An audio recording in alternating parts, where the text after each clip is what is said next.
Petrol బంకులో chip అమర్చి మోసాలకు పాల్పడటంపై అధికారులు చర్యలు తీసుకున్నారు. రాజేంద్రనగర్లోని ఇండియన్ ఆయిల్కి చెందిన జీవైఎస్ రెడ్డి ఫిల్లింగ్ స్టేషన్లో 5 లీటర్లకు అర లీటర్ పెట్రోల్ ఫిల్ చేసి మోసం చేస్తున్న విషయాన్ని వాహనదారులు గుర్తించి అధికారులకు ఫిర్యాదు చేశారు. దీంతో తూనికలు, సివిల్ సప్లై అధికారులు ఏకకాలంలో దాడులు నిర్వహించారు. పెట్రోల్ బంకులో అమర్చిన చిప్పులను స్వాధీనం చేసుకున్నారు. అధికారుల తనిఖీలపై సమాచారం అందుకున్న పెట్రోల్ పంపు యాజమాన్యం ముందుగానే పరారయ్యారు.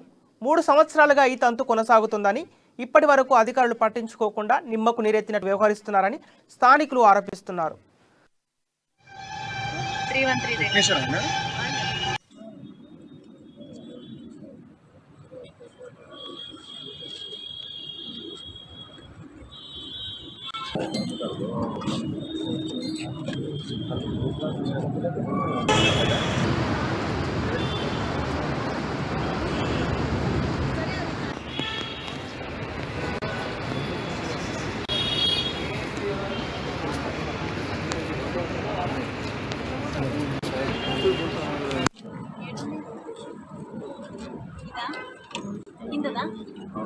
అలా కట్టి ఉన్నాయని 90